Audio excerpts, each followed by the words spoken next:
నమస్కారం వార్తలకు స్వాగతం ముందుగా ముఖ్యాంశాలు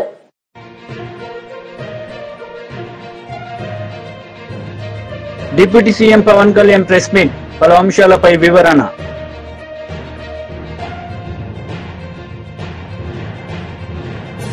మాజీ మంత్రి సింగిరెడ్డి నిరంజన్ రెడ్డి ప్రెస్ మీట్ ఇరు పార్టీలపై ఫైర్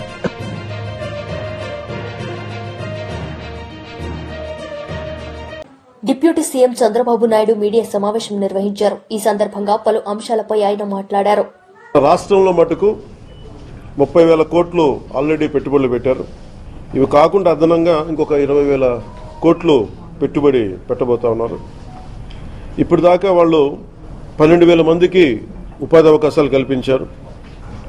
ఇంకా అలాగే ప్రతి ఉపాధి ఉన్న ప్రతి అంటే ఒక ఉద్యోగం కంపెనీ ఇస్తే ఆ వ్యవస్థ నడవడానికి అదనంగా ఇంకొక 4 మందికి 1:4 అనే రేషియో కింద అదనంగా ఇంకో 50,000 మందికి ఉపాధి కూడా లభించగలిగింది. దీనివల్ల ముఖ్యంగా ఈ పినాపురం ప్రాజెక్టుకి దాదాపు ఇప్పుడు దాకా ఒక 10,000 కోట్లు పెట్టుబడి పెట్టారు.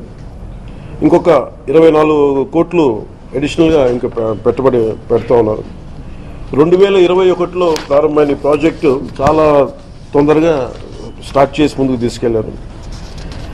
దీంట్లో నేను గవర్నమెంట్ వచ్చాక కొత్త ఎన్డీఏ ప్రభుత్వం గౌరవ ముఖ్యమంత్రి నారా చంద్రబాబు నాయుడు గారి నాయకత్వంలో ఇది వచ్చినప్పుడు దీంట్లో ఇది జరుగుతుందని తెలుసు, చాలా సంవత్సరాలుగా అందరికీ తెలుసు. కానీ ఫారెస్ట్ డిపార్ట్మెంట్లో చిన్న వైలేషన్ ఏదో జరిగింది, అది ఏదో వస్తే నాకు దాని మీద మాట్లాడితే అది యాక్చువల్ దాన్ని చూడటానికి వచ్చాను ఈ రోజున.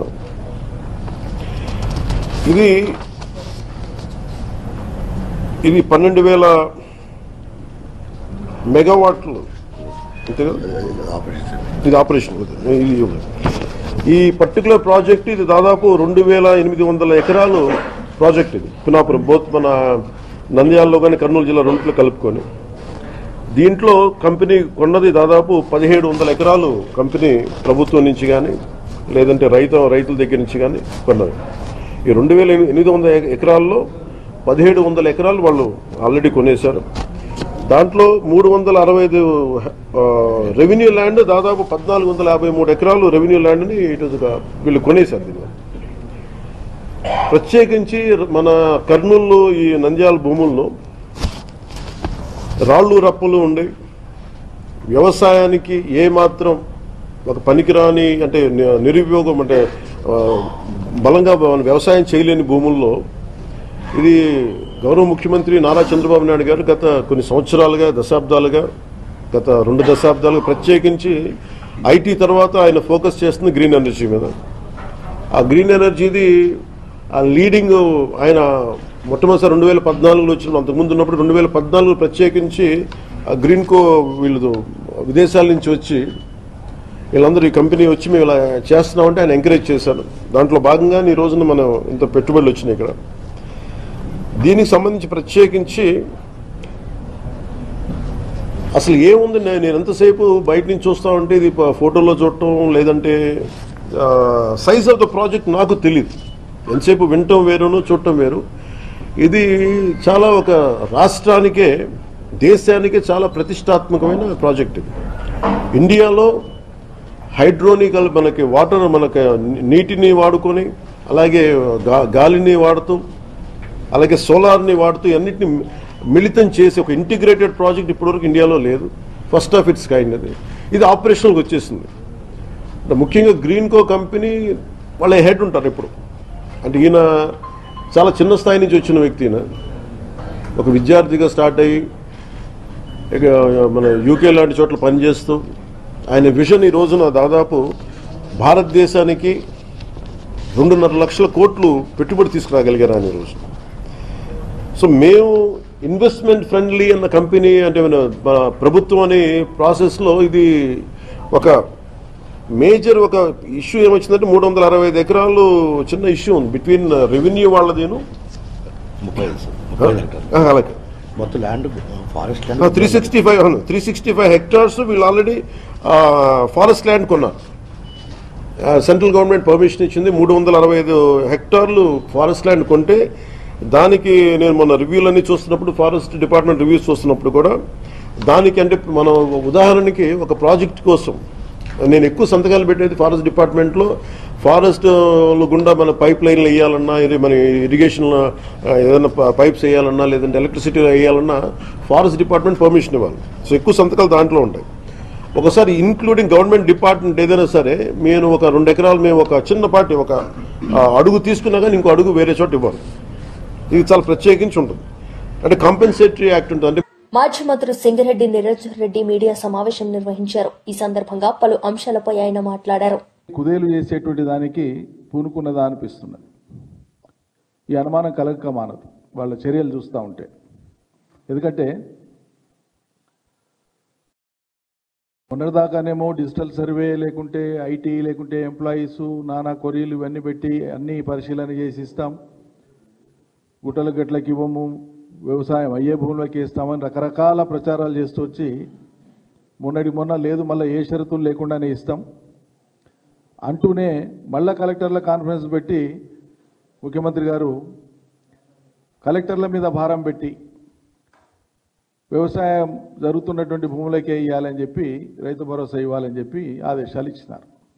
మంచిదే.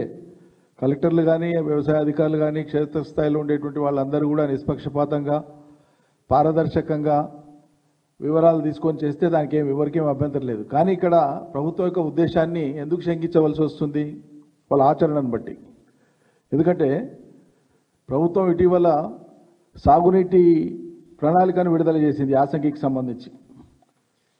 ఆ సాగునీటి ప్రణాళికలో ఏ ప్రాజెక్టులో ఎన్ని నీళ్లు ఉన్నాయని చెప్తూ ఇన్ని ఇస్తాము ఇన్ని ఇవ్వలేము అని చెప్పి చేతులు ఎత్తేస్తూ సాగునీటి ప్రణాళికను విడుదల చేసి మనం అందరం చూస్తున్నాం. ఇప్పుడు వాళ్ళు చెప్తున్నటువంటిది ఏంటి? సాగు అయితేనే రైతు భరోసా వస్తుందని చెప్తాం. మంచిదే. సాగు ఎప్పుడవుతుందండి? యాసంగిలా నీళ్ళు ఇస్తే అవుతుంది. మరి మీరు సగానికి సగం కృష్ణా బేసిన్లో ఉండేటువంటి ఆయకట్టుకు సగానికి సగం మీరు నీళ్ళు ఇచ్చేటువంటి పరిస్థితే లేదు. సగం కాదు, చేతులు ఎత్తేస్తున్నారు ఇవ్వలేమని చెప్పి. కృష్ణా బేసిన్లో ఉండేటువంటి రైతాంగానికి నీళ్ళు ఇవ్వలేమనేటువంటిది. అదేవిధంగా గోదావరి బేసిన్లో కూడా అసమగ్రంగా ఉంది. అంటే నీళ్లే ప్రభుత్వం ఇవ్వడానికి పూనుకోనప్పుడు రైతులు వ్యవసాయం ఎట్లా చేస్తారు యాసంగిలా? అంటే ఉన్న కొద్దిపాటి బోర్లతోనో వాళ్ళకున్న కొద్దిపాటి వనరులతో రైతుకు 5-6 ఎకరాలు వారేది ఉన్నా కూడా మీరు నీళ్ళు ఇవ్వని కారణంగా అతను బోర్ మీదనో ఇంకా దేని మీదనో ఆధారపడి 6 ఎకరమో చేసుకుంటే మీరు అంతకే ఇస్తారా రైతు బంధు, రైతు భరోసా? నీళ్ళు ఇవ్వకపోవడం మీ పొరపాట, రైతు పొరపాట? వాన పడని పడకపోని కరువు రాని కాలం కానీ వ్యవసాయదారుడు నిత్యం పొలంలో పడి కష్టం చేస్తుంటాడు, తాపత్రయపడుతుంటాడు. ఇవాళ కాకపోతే రేపు పడుతుంది వాన అనుకుంటాడు, కాలం ఇప్పుడు కాకపోతే రేపు అవుతుంది అనుకుంటాడు, పంట పోతే మళ్ళీ పంట రాదా అనే ఆశతో జీవిస్తుంటాడు. రైతు అనేవాడు నిత్య ఆశాజీవి. నిత్యం తన చెమటను రక్తాన్ని దారబోసి పంటలు పండించేటువంటి రైతు. ఈ రైతుకు ఇన్ని రకాల కొరీలు ఇన్ని రకాల మడతలు పెట్టి మీరు సాయం చేయదలుచుకున్నారు. అందువల్లనే సాగునీళ్ళు ఇవ్వకపోతే ఆటోమేటిక్గా ఏమవుతుంది? పంటలు వేయరు రైతులు. పంటలు వేయకపోతే ఏమవుతుంది? నువ్వు పంట వేయలేదు కాబట్టి రైతు భరోసా నీకు రాదని లెక్కకు వస్తుంది. పంట వేయలేదు కాబట్టి నీకు బోనస్ కూడా రాదు. పంట పండలేదు కాబట్టి బోనస్ కూడా రాదు. ఇక వేరే పంటలకు కూడా ఇంకా వేరే పంటలు వేసుకునే దిక్కుండదు కాబట్టి మద్దతు ధర యొక్క అంశం కూడా రాదు తెర మీదకి. ఎందుకంటే ప్రభుత్వము అధికారంలోకి వచ్చే కంటే ముందు చెప్పిన మాట ఏంది? చాలా కరాఖండిగా చాలా చెప్పినారు. ఒక్కొక్కటి అన్ని మళ్ళీ నేను మాట్లాడతాను. పంటలకు సంబంధించి ఏం చెప్పినారు? మొన్నటికి మొన్న ఇన్ని పంటలు పండడం, వానాకాలంలో ఇన్ని పంటలు పండడం మా గొప్పతనం, మా ఘనత అని చెప్పాను ముఖ్యమంత్రి గారు కానీ వాళ్ళ ప్రభుత్వ పెద్దలు కానీ. గతంలో అభివృద్ధి పరిచినటువంటి నీటిపారుదల వ్యవస్థ కానీ, చెరువులు కుంటల వ్యవస్థ కానీ, చెక్ డ్యాములు కానీ, వాగు వంకలు కానీ, ప్రాజెక్టులు కానీ, జలాశయాలు కానీ ఇవేవి కాదట. మాజీ మంత్రి ఆర్కే రోజా మీడియా సమావేశం నిర్వహించారు. ఈ సందర్భంగా పలు అంశాలపై ఆమె మాట్లాడారు. కదా ఇది ముమ్మాటికి చంద్రబాబు నాయుడు ఆయన ప్రభుత్వం చేసిన హత్యే. ఆయన ఏం ప్రోగ్రాం చేశారో మీ అందరికీ తెలుసా? ఒకసారి చూడండి. 6, 7, 8వ తేదీ చేసిన ప్రోగ్రాంలు స్వర్ణ కుప్పం అంట, కుప్పం విజన్ 2029 అంట. 30 ఏళ్లకు పైగా కుప్పానికి ఎమ్మెల్యేగా ఉన్నావు. మూడు సార్లు ఆల్రెడీ ముఖ్యమంత్రిగా చేశావు. అప్పుడు చేయలేని స్వర్ణ కుప్పం ఇప్పుడు చేస్తానని ఇలాంటి ఒక క్రూషియల్ టైంలో పెట్టి నీ సెల్ఫ్ డబ్బా నీ భజన నువ్వు చేసుకోవడానికి 6 మందిని చంపేసి 60 మందిని గాయాల పాలు చేసి మళ్ళీ కళ్ళబొల్లి మాటలు ఎంతవరకు మాట్లాడటం సమంజసం? కాబట్టి మొదటి ముద్దాయి చంద్రబాబు నాయుడే, అధికారులు కాదు. అధికారులను పని చేయకుండా నీ చుట్టూ నీ సేవ చేయించుకున్నది నీ తప్పు. ఇలాంటి సమయంలో పెట్టుకోకూడదు అలాంటి ప్రోగ్రాం. ఒకటి కొంచెం ముందైనా పెట్టుకోవాలి, లేదా పండగ తర్వాత అయినా పెట్టుకోవాలి. ఎందుకంటే వైకుంఠ ఏకాదశి 10వ తేదీ అని అందరికీ తెలుసు. నువ్వు తిరుపతిలోనే పుట్టావు, మీ చైర్మన్ టీటీడీ చైర్మన్ చిత్తూరు జిల్లా వాడే.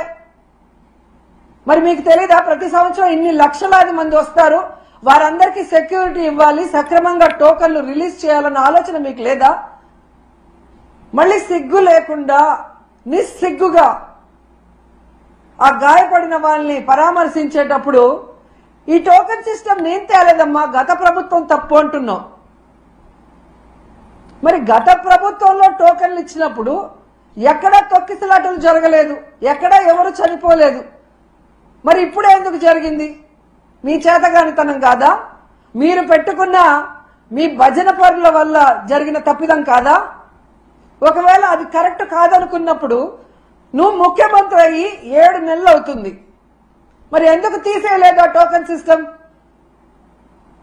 పిల్లలకు ఉపయోగపడే అమ్మఒడి తీసేస్తావు, పేదవాళ్ళకు అవసరమయ్యే ఆరోగ్యశ్రీ తీసేస్తావు, ఏజ్డ్ మహిళలకు యూజ్ అయ్యే వైఎస్ఆర్ చేయూత తీసేస్తావు, పేద పిల్లలు చదువుకునే ఫీజు రియంబర్స్మెంట్ పాలసీని మార్చేస్తావు, పేద ప్రజల రక్తాన్ని పీల్చేలాగా మద్యం పాలసీని మార్చేస్తావు, కానీ టోకెన్ సిస్టమ్ మార్చలేవు ఒకవేళ తప్పని తెలిస్తే. అంటే ఈ రోజు నీ నిర్లక్ష్యం వల్ల, నువ్వు పెట్టుకున్న వాళ్ళ నిర్లక్ష్యం వల్ల ప్రజలు చచ్చిపోతే దాన్ని డైవర్ట్ చేసి ఎవరి మీద తోసేయాలని చూస్తున్నావు తప్ప, తప్పు చేసిన వాళ్ళని శిక్షించాలి, ఈ తప్పు మళ్ళీ జరగకుండా చూడాలి అన్న చిత్తశుద్ధి చంద్రబాబు నాయుడికి లేకపోవటం అనేది ఇక్కడ అందరూ కూడా గమనించాల్సిన విషయం. ఈ రోజు చంద్రబాబు నాయుడు చెప్తాడు ఇది అఫీషియల్స్ తప్పని, పవన్ కళ్యాణ్ గారు వస్తారు ఇది టీటీడీ చైర్మన్ అడిషనల్ ఈఓ గారు ఎస్పీ గారు తప్పని ఆయన చెప్తాడు. బిఆర్ నాయుడు గారు వచ్చి చైర్మన్ గారు నేను ఆల్రెడీ ఎస్పీకి చెప్పేలా జరుగుతుందని ఆయన చేయలేదు అంటాడు. అంటే మీ ప్రభుత్వంలో మీరు పెట్టుకున్న వాళ్ళ వల్ల జరిగింది తప్పని మీరు ఒప్పుకున్నారు కదా అందరూ. మరి ఎందుకు 3 రోజులు అవుతున్నా ఎవరి పేరు ఎఫ్ఐఆర్ లో ఎక్కట్లేదు, ఎందుకు ఎవరిని కూడా అరెస్ట్ చేసి లోపల పెట్టలేదని నేను అడుగుతున్నాను. అసలు పవన్ కళ్యాణ్ గారు ఏం మాట్లాడుతున్నారో ప్రజలకి కన్ఫ్యూజ్ అయిపోతున్నారు. పిఠాపురానికి వెళ్ళాడు నిన్న, నేను క్షమాపణ చెప్పాను మీరెందుకు చెప్పను అని అడుగుతాడు. అప్పుడెప్పుడో అమ్మాయిల రేపులు జరిగినప్పుడు గమనించాను, బెత్తం దెబ్బలతో సరిచేద్దామంటాడు. ఇప్పుడు మనుషుల్ని చంపేసి క్షమాపణలతో సరిచేద్దామంటాడు. సినీ నిర్మాత దిల్ రాజు మీడియా సమావేశం నిర్వహించారు. ఈ సందర్భంగా తెలంగాణ ప్రజలకు క్షమాపణలు చెప్పారు. ఉద్దేశం అది కాదు, తెలంగాణ వాసిగా ఒక తెలంగాణని అభిమానించండి, ఎందుకంటే నా ఉద్దేశం అది కాదు. తెలంగాణ వాసిగా ఒక తెలంగాణని అభిమానించే నేను తెలంగాణని హేళన చేస్తానని ఎలా అనుకున్నారో నాకు తెలియదు.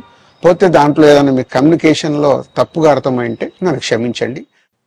మంత్రి పొంగులేటి మీడియా సమావేశం నిర్వహించారు. మీడియా సమావేశం ఈ సందర్భంగా పలు అంశాలపై ఆయన మాట్లాడారు.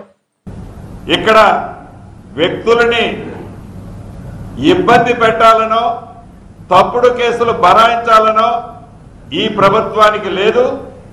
ఒకరోజు వెనక ముందుగా చట్టము తన పని తను తప్పకుండా చేసుకుంటా పోతుందన్న.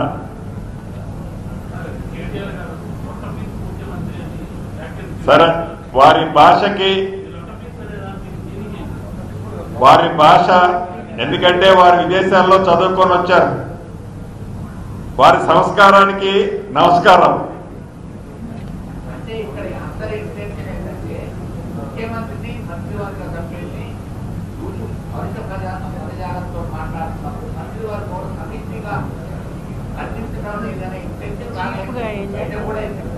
అంటే ఎప్పుడన్నా గౌరవ ముఖ్యమంత్రి గారు వారు చేసిన అరాచకాల మీద కత్తి స్పష్టంగా మాట్లాడితేనే ఆ బాడీ లాంగ్వేజ్ నే వాళ్ళు మాట్లాడే సంస్కారం ఉన్న వాళ్ళు ఇక లొట్ట పీసు, ఈ పీసు, ఆ పీసు అంటూ ఏదైతే వాళ్ళు మాట్లాడే ప్రతి మాటకి సమిష్టిగానో ఇతరత్రనో మాట్లాడాల్సిన అవసరం ఉంటుందని నేను వ్యక్తిగతంగా అనుకోవటం లేదు. ప్రజలు ప్రతి విషయాన్ని చాలా స్పష్టంగా గమనిస్తున్నారు వాళ్ళు మాట్లాడే బాడీ లాంగ్వేజ్ ని.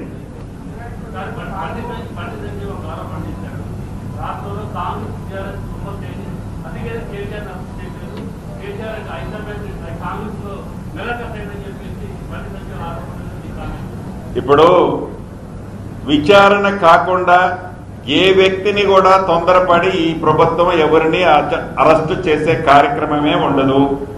అది బండి సంజయ్ గారికి కూడా బాగా తెలుసు.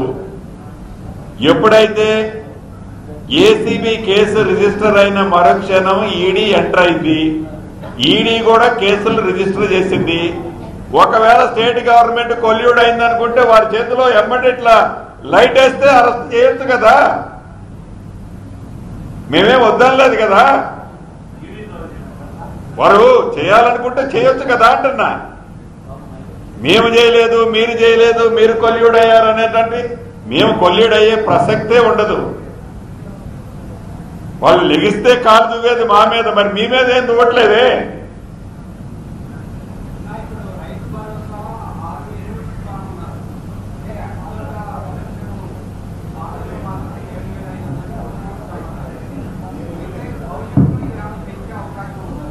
తప్పకుండా ప్రభుత్వంలో ఈ రోజు ఆర్థిక పరిస్థితి, ఆనాటి ప్రభుత్వం చేసిన ఆర్థిక అరాచకాల వల్ల ఇబ్బంది ఉన్నమాట వాస్తవం. ఇబ్బంది లేదనుకుంటే నేను ఈ ప్రభుత్వం ప్రజలకి తప్పు చేసినట్లు అవుతుంది.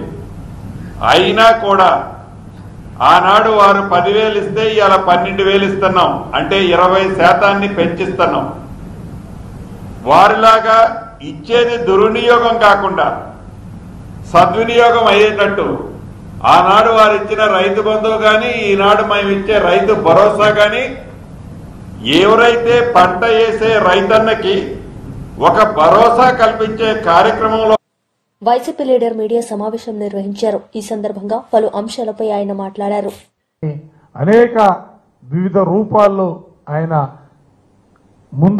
ఉద్యమాన్ని ముందుకు తీసుకువెళ్ళినటువంటి పరిస్థితులు నిజంగా ఆయన్ని ఇవాళ, ఎందుకంటే భూమి ఆకాశం ఉన్నంత వరకు కూడా ఇవాళ చరిత్ర మరిచిపోలేనటువంటి పరిస్థితులు.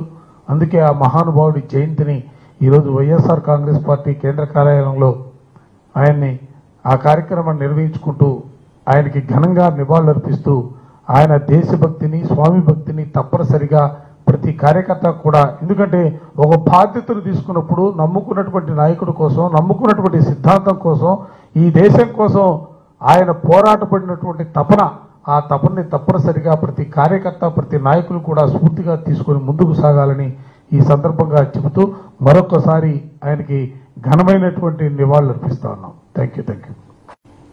ఈరోజు ఒడ్డెర కులస్తులకు ఎంతో శుభమైన దినం. కీర్తిశేషులు శ్రీ ఒడ్డే ఓబన్న గారి 218వ జన్మదినాన్ని ప్రదర్శించుకొని ఈరోజు వైఎస్ఆర్ కేంద్ర కార్యాలయంలో ఆయన యొక్క పుట్టినరోజు వేడుకలు జరుపుకోవడం జరిగింది. మా ఓబన్న గారు ఇప్పుడు మన అప్పిరెడ్డి గారు చెప్పినట్టు చాలా ఆయన వీరాది వీరుడు. ఉయ్యాలవాడ నరసింహారెడ్డికి అనుచరుడిగా ఉంటూ అనేక రకాల పోరాటం చేసి ఈయన జన్మం 1807 జనవరి 11వ తారీఖున నంద్యాల జిల్లా ఒక మారుమూల ఉన్న గ్రామంలో జన్మించాడు. 1846లో ఆయన మరణం చెందడం జరిగింది. కనుక మా ఒడ్డెర ఐకాన్ అనేటువంటి ముద్దుబిడ్డ జన్మదినం జరుపుకోవడానికి మా ఒడ్డెర కులస్తులంతా కూడా రాష్ట్ర వ్యాప్తంగా ఈరోజు ప్రతి ఊరిలో కూడా ఆయన ఎగ్గరాన్ని కానీ అట్లాగే ఫోటోలకు కానీ పూలదండలు వేసి ఆయనకి అందరం కూడా నివాళులు అర్పించడం జరుగుతుంది. Thank you sir. నా పేరు సంక్షేమ సంఘం రాష్ట్ర ఉపాధ్యక్షుడు, మాజీ వడ్డెర వెల్ఫేర్ బోర్డు డైరెక్టర్. ఈరోజు తొలితరం స్వతంత్ర సమర యోధుడు వడ్డే ఓబన్న గారి 218వ జయంతి కార్యక్రమం మరి మాజీ ముఖ్యమంత్రి వర్యులు శ్రీ వైఎస్ జగన్మోహన్ రెడ్డి గారి ఆదేశాల మేరకు మరి మాజీ శాసన మండలి విప్ అయినటువంటి లేళ్లప్పిరెడ్డి గారి ఆధ్వర్యంలో పార్టీ సెంట్రల్ కేంద్ర కార్యాలయంలో జరగటం చాలా సంతోషకరమైన విషయము. మరి అంతేకాకుండా ఈ రాష్ట్రంలోనే 35 లక్షలు ఉన్నటువంటి ఈ వడ్డెర సోదరులందరూ కూడా మరి ఓటు బ్యాంకుగా ఉపయోగపడుతున్నటువంటి తరుణంలో జగన్మోహన్ రెడ్డి గారు తన సుదీర్ఘ పాదయాత్రలో ఈ వడ్డెర జాతి మొత్తం కూడా మరి ఇప్పటికీ కూడా చట్టసభలకు పోలేకపోతుంది, మరి వీళ్ళని ఎలా చట్టసభలకు వెళ్ళాలని చెప్పి ఒక మంచి దృక్పథమైన సంకల్పంతో ఆయన చర్చ జరిపించి మరి చరిత్రని తిరగరాసినటువంటి జగన్మోహన్ రెడ్డి గారు మరి పశ్చిమ నియోజకవర్గం గుంటూరు పశ్చిమ నియోజకవర్గంలోనే మరి ఒక చంద్రగిరి యేసరత్నం గారికి ఎమ్మెల్యేగా ఇవ్వటం జరిగినది. అంతేకాకుండా దురదృష్టవశాత్తు ఆయన ఓడిపోవటం కూడా జరిగింది. కనుక వార్తలు ముగించే ముందు ముఖ్యాంశాలు మరోసారి.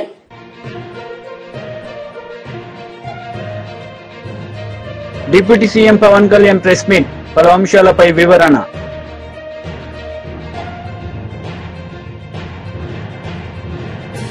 మాజీ మంత్రి సింగిరెడ్డి నిరంజన్ రెడ్డి ప్రెస్ మీట్, ఇరు పార్టీలపై ఫైర్.